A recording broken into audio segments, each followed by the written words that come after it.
Teman-teman sekalian yang dimuliakan oleh Allah Subhanahu wa taala. Kita harus menyadari sesadar-sadarnya bahwa di antara tujuan kita diciptakan oleh Allah Subhanahu wa taala tiada lain adalah untuk melaksanakan berbagai amalan ibadah yang Allah Subhanahu wa taala perintahkan kepada kita. Hal ini telah tersirat di dalam Al-Qur'an bahwa diciptakannya manusia dan jin tiada lain adalah untuk melaksanakan ibadah kepada Allah Subhanahu wa taala.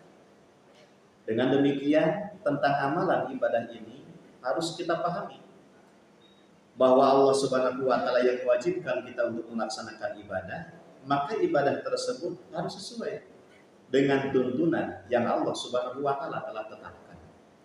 Seperti halnya kita melaksanakan ibadah sholat, jangan sampai sholat kita laksanakan sesuai keinginan kita, tapi sholat kita harus dilaksanakan sesuai keinginan Allah Subhanahu wa taala.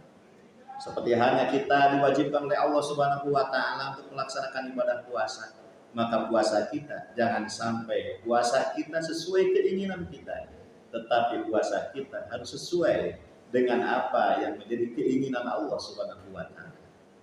Nah, teman-teman yang dimuliakan oleh Allah Subhanahu wa taala, bahwa yang namanya ibadah adalah suatu pengabdian kepada Allah Subhanahu wa taala.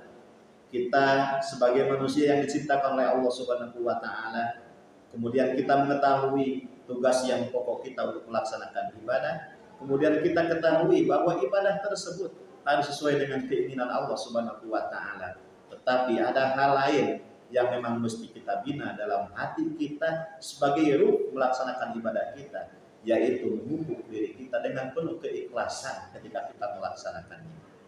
Allah Subhanahu wa taala memberikan kewajiban, membebankan kewajiban kepada kita.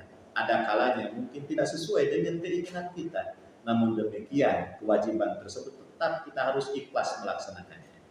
Apa ikhlas itu? Ikhlas adalah bersih dari berbagai hal, niat kepada Allah Subhanahu wa taala. Selain niat mutlak kita melaksanakan lillahi ta'ala, tidak ada niat lain, dan ikhlas tersebut bersih dari hal-hal selain dari karena Allah Subhanahu wa ta'ala. Kemudian dari niat ini yang harus kita perhatikan ketika kita ikhlas melaksanakan amalan ibadah, maka yang kedua yaitu ittiba'ur rasul, tiada lain adalah kita mengikuti apa yang menjadi contoh dari Rasulullah SAW.